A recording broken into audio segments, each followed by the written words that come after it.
Good evening, Ananda.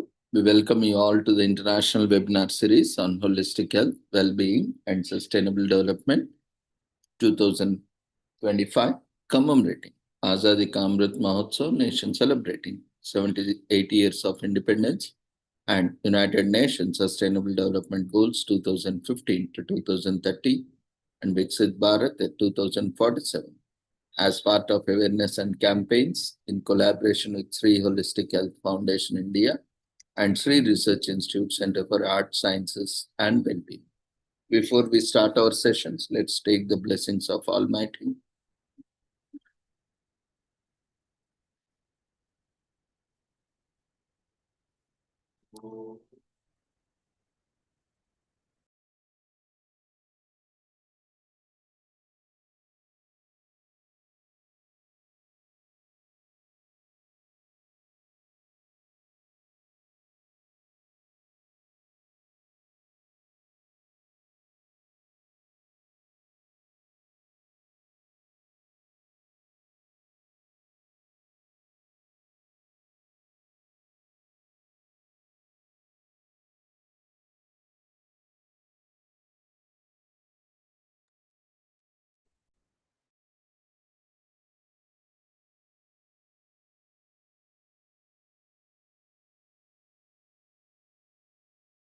गुरुत्वं कल्याणम् आरोग्यं धनसम्पदः शुभं गुरुत्वं कल्याणम् आरोग्यं धनसम्पदः शत्रुबुद्धिविनाशाय दीपज्योतिर्नमोऽस्तुते दीपज्योतिर्नमोऽस्तुते शुभं गुरुत्वं कल्याणम् आरोग्यं धनसम्पदः शुभं गुरुत्वं कल्याणम् आरोग्यं धनसम्पदः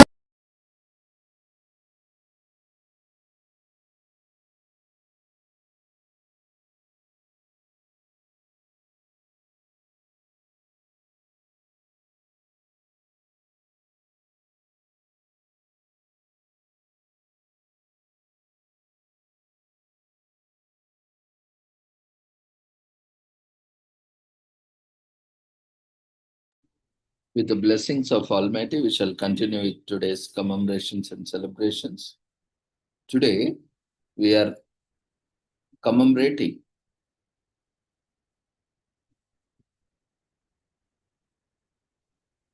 the death anniversary of Vallabhbhai Patel, the Iron Man of India. Vallabhbhai Javeri Patel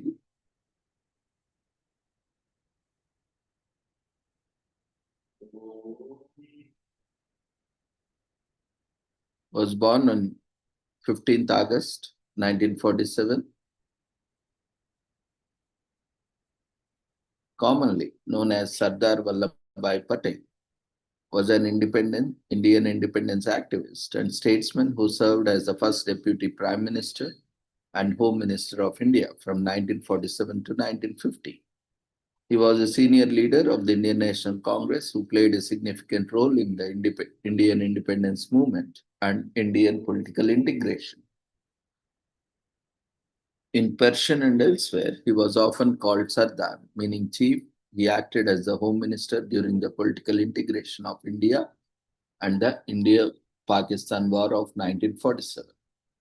Patel was born in Nanded city, present today Kheda district, Gujarat, and raised in the courtside of the state of Gujarat. He was a successful lawyer, one of the Mahatma Gandhi's earliest political lieutenants. He organized peasants from Kheda, Borsad, Bardoli in Gujarat in non-violent civil disobedience against the British Raj, becoming one of the most influential leaders in Gujarat. He was appointed as the 49th President of Indian National Congress under the chairmanship of Patel. Fundamental Rights and Economic Policy resolution was passed by the Congress. Patel's position at the highest level in the Congress was largely connected with his role from 1934 onwards, when the Congress abandoned its boycott of elections in the party organization. Based at an apartment in Bombay, he came became the congressman fundraiser and chairman of its Central Parliamentary Board, playing the leading role in selecting and financing candidates for the 1934 elections to the Central Legislative Assembly in New Delhi and for the provincial elections of 1936. While promoting the Quit India movement, Patel made a climatic speech to more than 1 lakh people gathered at Gowalia Tank in Bombay on 7th August 1942. Historians believe that Patel's speech was instrumental in electrifying nationalists who, up to then, had been skeptical of the proposed rebellion. Patel's organizing work in his period is credited by historians with ensuring the success of the rebellion across India.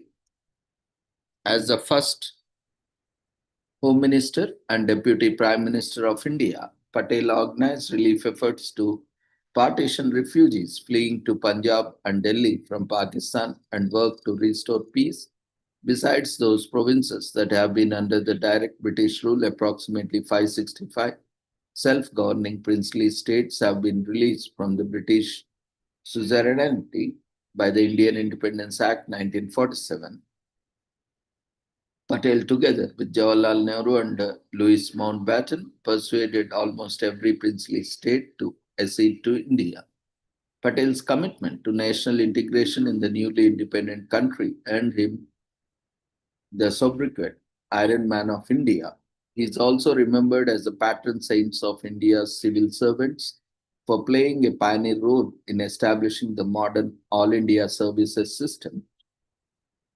The Statue of Unity, the world's tallest statue, which was erected by the Indian government at a cost of $420 million, was dedicated to him on 31st October 2018 and is approximately 182 meters, that is 597 feet in height.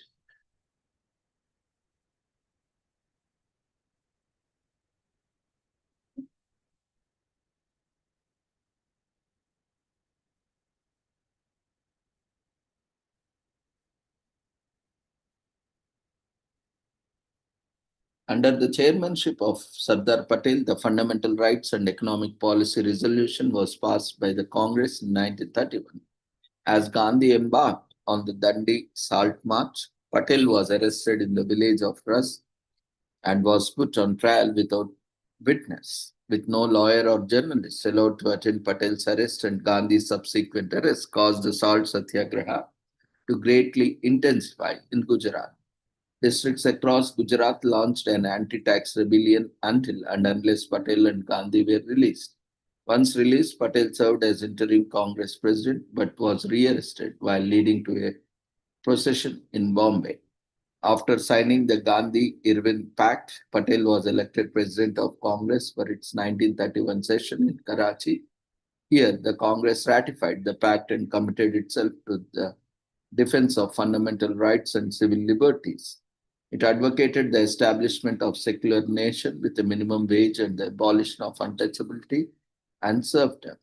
Patel used his position as Congress president to organize return of confiscated land to farmers in Gujarat.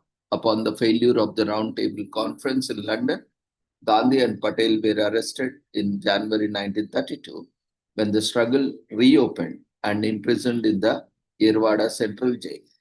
During this term of imprisonment, Patel and Gandhi grew close to each other, and the two developed a close bond of affection, trust, and frankness. Their mutual relationship could be described as that of elder brother Gandhi and his younger brother Patel. Despite having arguments with Gandhi, Patel respected his instincts and leadership. In prison, the two discussed national and social issues, read Hindu epics, and cracked jokes. Gandhi taught Patel Sanskrit. Gandhi's secretary, Mahadev Desai, kept detailed records of conversations between Gandhi and Patel. When Gandhi embarked on a fast unto death, protesting separate electorates allocated for untouchables, Patel looked after Gandhi closely and himself refrained from partaking of food. Patel was later moved to a jail in Nasik and refused a British offer for a brief release to attend the cremation of his brother, Vittal Bai, who had died in October 1933. He was finally released in July 1934.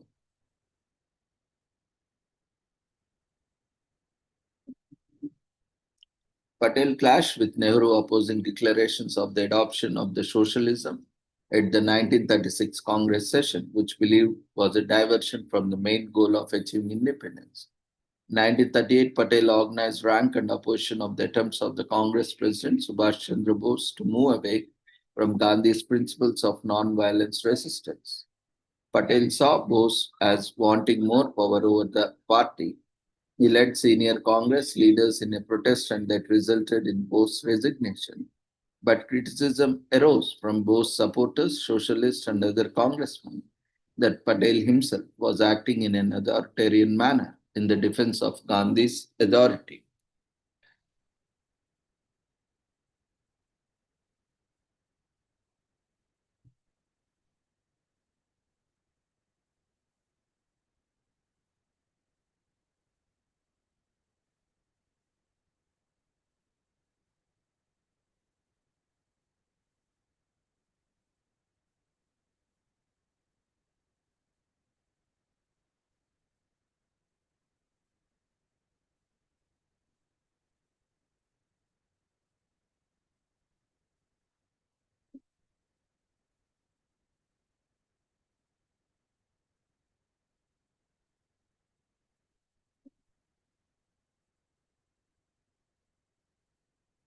That twilight years, Patel was honored by members of parliament. He was awarded honorary doctorates of law by Nagpur University, the University of Allahabad, and Benares Hindu University. In November 1948, subsequently receiving honorary doctorates from Osmania University in February 1949 and from Punjab University in March 1949. Previously, Patel had been featured on the cover page of the January 1947 issue of Time magazine.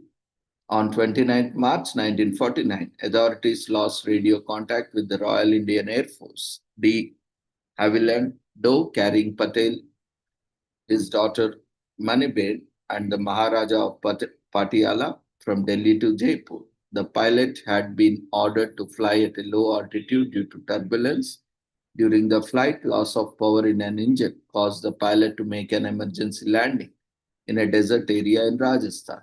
Owing to the aircraft flying at a low altitude, the pilot was unable to send a distress call with the aircraft's VHF radio, nor could he use his HF equipment as the crew lacked a trained signaler.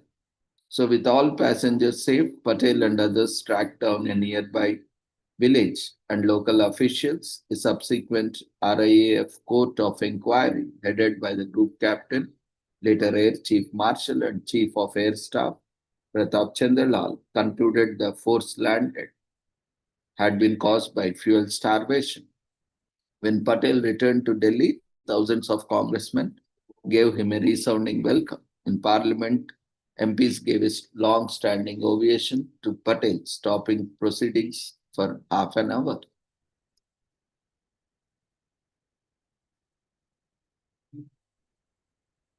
Patel's health declined rapidly through the summer of 1949. He later began coughing blood, whereupon Manibel began limiting his meetings and working hours and arranged for a personalized medical staff to begin attending to Patel. The then Chief Minister of West Bengal, Dr. Bidhan Chandra Roy, heard Patel make jokes about his impending end, and in a private meeting, Patel admitted to his ministerial colleague, N.B. Guardian, that he was not going to live much longer. Patel's health worsened after 2nd November when he began losing consciousness frequently and was confined to his bed. He was flown to Bombay on 12 December on advice from Dr. Roy to recuperate as his condition was deemed critical. Nehru, Rajagopalachari, Rajendra Prasad, and Menon all came to see him off at the airport in Delhi. Patel was extremely weak and had to be carried onto the aircraft in a chair. In Bombay, large crowds gathered at the Santa Cruz airport to greet him.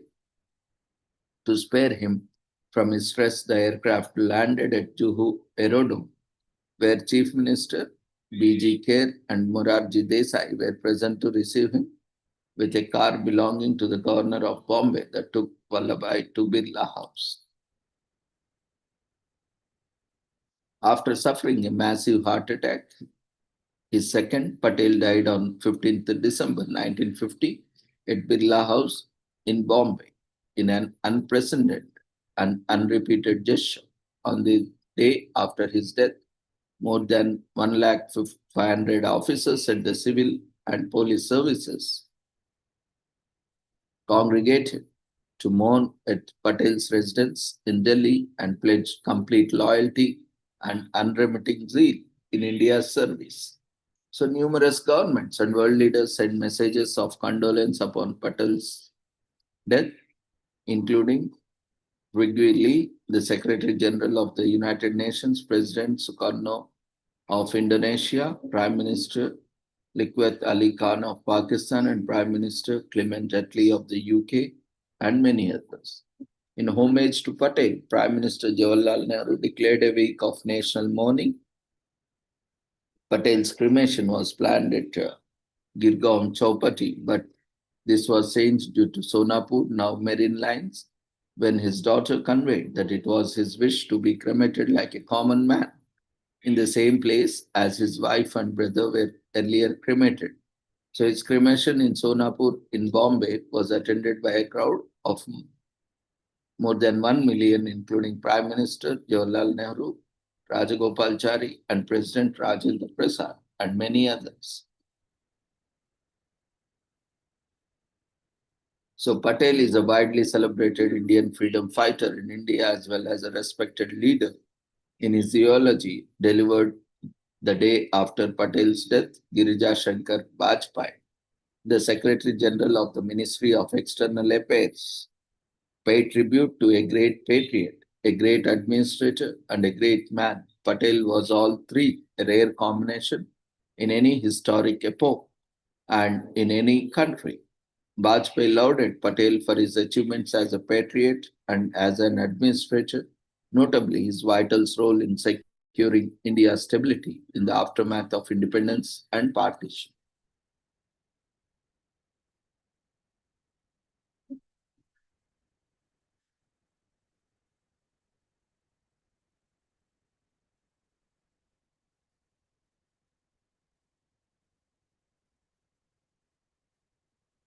Patel was posthumously awarded the Bharat Ratna, India's highest civilian honor, in 1991.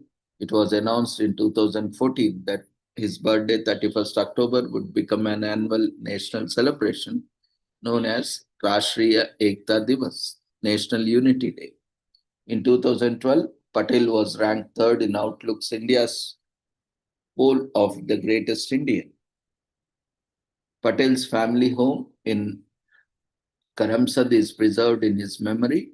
The Sardar Vallabhbhai Patel National Memorial in Ahmedabad was established in 1980 at the Moti Shah Mahal. It comprises a museum, a gallery of portraits and historical pictures, and a library containing important documents and books associated with Patel and his life. Amongst the exhibits are many of the Patel's personal effects and relics from various periods of his personal and political life. Patel is the namesake of many public institutions in India, a major initiative to build dams, canals, and hydroelectric power plants in Narmada River Valley to provide a tri-state area with drinking water and electricity, and to increase agricultural production was named the Sardar Sarovar. Patel is also the namesake of the Sardar Vallabhbhai National Institute of Technology in Surat, Sardar Patel University, Sardar Patel High School, and the Sardar Patel Vidyalaya and Sardar Vallabhbhai Patel University of Agriculture and Technology in Meerut, UP. India's National Police Training Academy is also named after him. The International Airport of Ahmedabad is named after him. Also, the International Cricket Stadium of Ahmedabad, also known as Motera Stadium, is named after him. A national cricket stadium in Navrangpura, Ahmedabad, used for national matches and events, is also named after him. The chief outer ring road encircling Ahmedabad is named SV Ring Road. The Gujarat's government institution for training government functionaries is named after Sardar Patel's Institute of Public Administration. Rashtriya Ekta Divas, National Unity Day, celebrated annually on 31st October, was introduced by the Government of India and inaugurated by the Indian Prime Minister Narendra Modi in 2014. The official statement for Rashtriya Ekta Divas by the Home Ministry of India cites that the National Unity Day will provide an opportunity to reaffirm the inherent strength and resilience of our nation to withstand the actual and potential threats to the unity, integrity, and security of our country. National Unity Day celebrates the birthday of the Patel because during his term as Home Minister of India, he is credited for the integration of over 550 independent princely states into India from 1947 to 1949 by Independence Act 1947.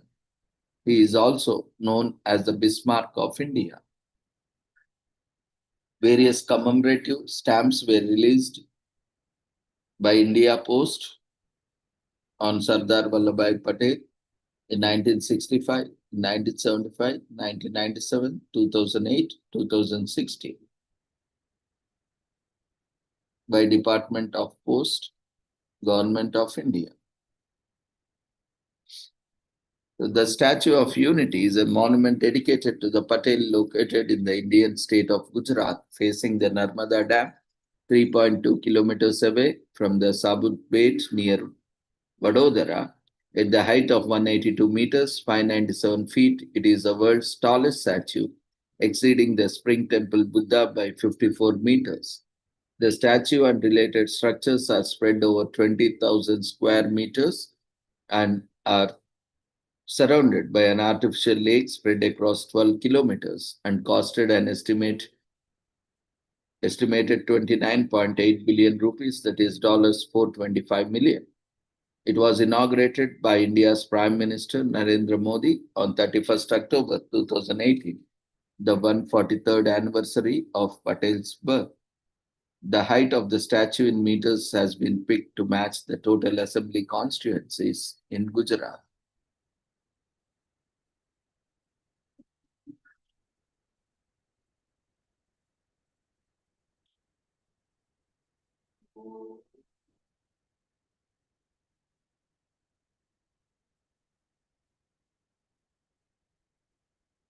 Today is also commemorated as International Tea Day on December 15th every year.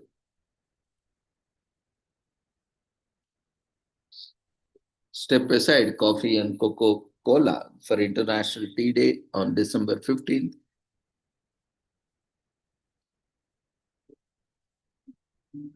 And people drink the most popular beverage in the world. The day mainly seeks to raise awareness on the impact of tea trade has on farmers and workers,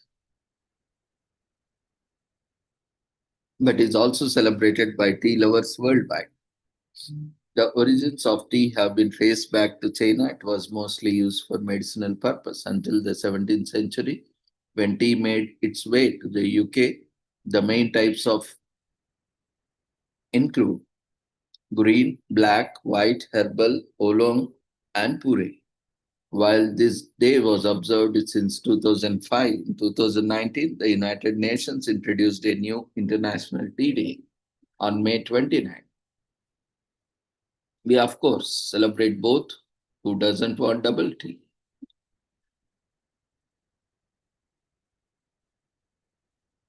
Other than its taste and benefits, tea contributions to culture and socio-economic development are just as relevant. Grown in over 35 countries, the cultivation of tea supports the livelihoods of over 13 million people.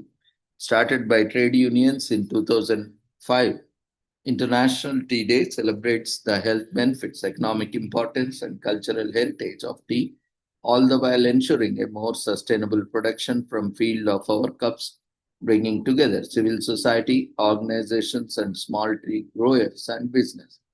This day aims to regulate uneven competition, safety regulations, land occupation, social security, living wages, and women's rights for all tea workers. Seminars, public campaigns, and presentations are traditionally held. The goal is to strengthen the regulations for Tea Growers Association, other than recognizing tea as a big export crop for countries that produce it. Tea culture is also celebrated by enthusiasts.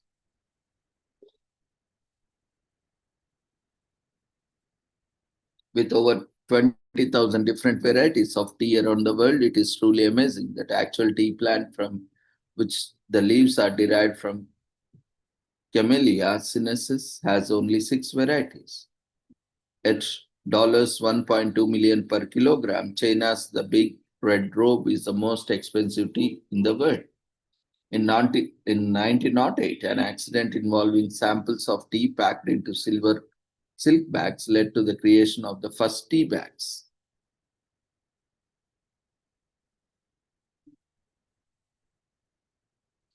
As of now, the most popular tea in China is bubble tea or tapioca, where it's chai in Pakistan and sweet iced tea in the US has different taste. You would think that British consume the most tea, but it is actually the people of Turkey who drink more than anyone else. Every region in the world has its own way of drinking tea. Originating 4,000 years ago, the traditions and cultures surrounding tea are truly timeless, and with it come special ingredients and techniques that should be celebrated. Tea is a great Tea is great to consume, but its production and extraction are labor intensive. In many countries, a large working population relies on the tea industry for their livelihoods. Awareness of this and campaigning for the fair treatment of workers is truly important for reduced social impact and a sustained future of tea. We are we are all for female empowerment, and the tea industry is a testimony to the courageous and brave workforce of women who continues to provide this brew of colonizers worldwide. Unfortunately, the women are often not provided ideal work conditions and do not have access to basic education. Donating and supporting causes for the betterment of these women is crucial.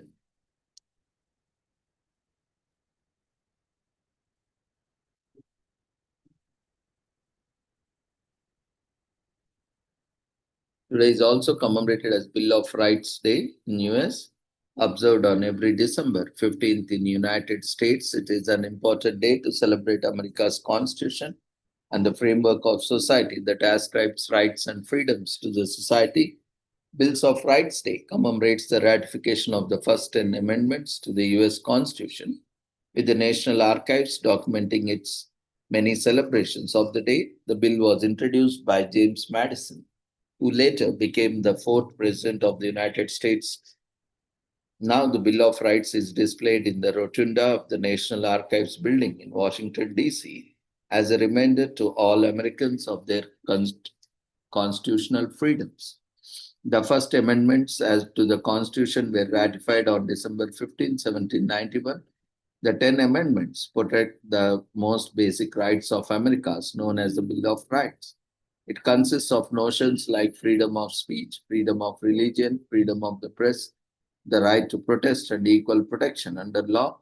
Other amendments include the right to bear arms, protection against unreasonable searches and seizures, and so forth. Former President Franklin D. Roosevelt issued a proclamation that dedicated December 15th as Bill of Rights Day, and that was made in the honor of Constitution and to celebrate the document's 150th anniversary. The first Bill of Rights Day took place just 8 days after the Pearl Harbor attack and America's entry into World War II. In a historic radio address, President Roosevelt made an operating for the first Bill of Rights Day in 1941. He stated, "No day is a long history of freedom means more to liberty loving men in all liberty loving countries than the 15th day of December 1971. The Roosevelt also mentioned that there isn't a country across the globe that hasn't felt the effects of Bill of Rights directly or indirectly. Hitler and the Nazis in Germany were denounced during the famous speech for taking away individual freedoms. So President Harry Truman issued another proclamation 5 years later, 1946, after the Congress requested to observe Bill of Rights again. World War II had come to an end just a year before 1945. But it wasn't until 1952 that President Truman proclaimed the Bill of Rights Day to be observed every year. The proclamation is usually coupled with a proclamation on Human Rights Day and Week. In 2019, President Donald Trump proclaimed December 15th as a Bill of Rights Day again. During the Human Rights Day, Bill of Rights Day, and the Human Rights Week, we celebrate the Bill of Rights for safeguarding our God given gifts, rights, and protecting us from the abuse of government power. Trump noted, I call upon the people of the United States to mark these observances with appropriate ceremonies and activities.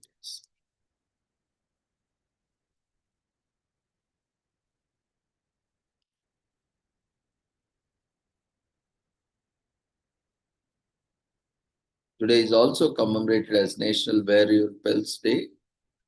It was originally conceived by best-selling author D. Anna Booker, who found her calling to the ministry in the middle of her college career. Literal pearls are not necessary to celebrate the day. It's about the adversity we must go through in our lives, which doesn't defeat us, but makes us more valuable and beautiful. Just as a grain of sand inside an oyster causes the formation of precious gem, the pearl, National Wear Your Pearls Day, is an ideal time to assess yourself for what you are, a resilient, resourceful, and beautiful human being. It was 2015, the first time National Wear Your Pearls Day got its recognition.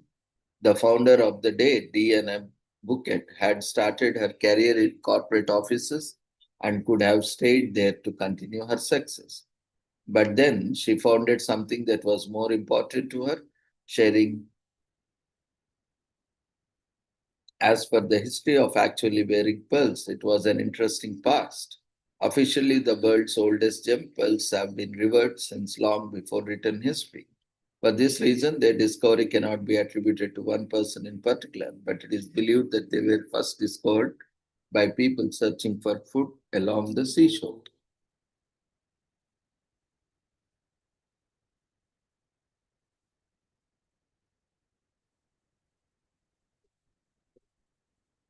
Now, although the concept behind National Wear Your Pearls Day doesn't require any religious affiliation or actual act of wearing pearls, the day only needs your own recognition of what you have been through in life to make as individuals we are.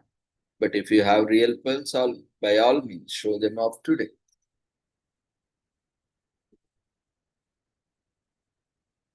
It's generally accepted that if you are going to appreciate anyone as a human being, you must start with yourself. National Wear Your Pearls Day drives the point home, asking what beauty you have created in your life despite or because the things you had to face. If you are lucky enough to own a pearl necklace or other pearl jewelry, even fox pearls, there's something classy and sophisticated that attaches itself to your look when you wear them. Don't be afraid to be devastating pretty. It's quite plain that Miss Bouquet Christianity isn't the judgmental funeral picketing kind. She just wants us to open our eyes to the beauty of the world and the beauty of ourselves. And we think that pretty okay with the way to think about. Today is also commemorated as National Lemon Cupcake Day in US on December 15th each year, a day that's all about bite-sized pieces of heaven filled with lemon goodness. Out of all cupcakes in the world, the humble lemon cupcake remains our favorite. A little bit sweet, a little bit tart, the distinctive taste of lemon cupcakes is hard to beat. There's something about them that immediately reminds us of summer afternoons at home. And we love how there's a day dedicated to this unassuming cake in a cup. filled with frosting, covered in sprinkles, dipped in ganache, and drizzled off with chocolate cupcakes, are one of the kind of desserts that are whimsically versatile for any occasion. On this day of National Cupcake Day on December 15th in US, they have evolved far and wide from just chocolate and vanilla to fulfill almost all our dessert dreams and fantasies. Luckily, today is National Cupcake Day, recognized annually on December 15th to commemorate these packed yet delectable sweets. Indulge all you want in your favorite cupcake treats. You'll probably want seconds, actually make the thirds. Today is also commemorated as Cat Herders Day in US. Although the only job remotely close to cat herding is working at your local animal shelter. This day is not dedicated to cats. This celebration is meant for those who can manage others and themselves no matter what coerce and thrown in their way. The idiom, like herding cats, was popularized during a Super Bowl commercial in 2000 by EDS. They compared their ability to serve others like cowboys herding cats with ease. Since then, the phrase is mostly used to describe those who can lead and handle life even when it's uncontrollable. The term is also considered a skill worker used when leading a group towards one's goal.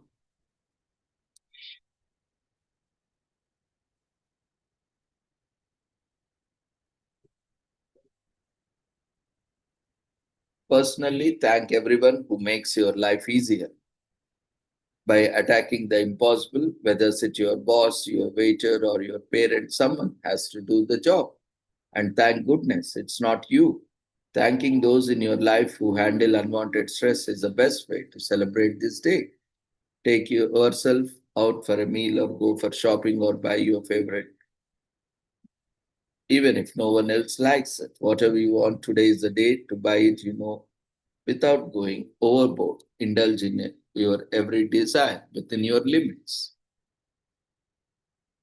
The famous cat herders throughout the history are like Mahatma Gandhi led India to independence and inspired movements for civil rights and freedom across the world. Nelson Mandela negotiated an end to the South African apartheid by tackling institutionalized racism and fostering racial recognition. Malala Yousafzai, a young contemporary spokesman for human rights, education, and women's rights, Martin Luther King Jr. and Rosa Parks, American civil rights activists whose resistance led to passing of the landmark Civil Rights Act, and Gautam Buddha, a sage on whose teachings Buddhism was founded, promoting peace, harmony, and mindfulness. So, cat herders are beyond reliable. If you have ever praised for handling all the stresses in your life, it means you are highly dependable. This quality was meant you get more work, but when the going gets tough, people know who to turn to. No matter what the problem is lay ahead, it is reassuring to know you can always offer a solution. The moment nerves start to set in, remembering all you have accomplished under the pressure should be enough to reassure yourself. You can get the job done. Appreciating the work you can put in daily is a reward all its own. However, there is nothing wrong with celebrating your victories with a movie ride or buying that coveted item in your online shopping cart. So with this, we shall end today's commemorations. Thank you everyone for joining us in today's celebrations and commemorations. See you all tomorrow at the same time with the same joining link with different commemorations and celebrations. So before leaving, we request everyone to quickly fill up the feedback form that has been shared in the form of votes. So take care. Good night.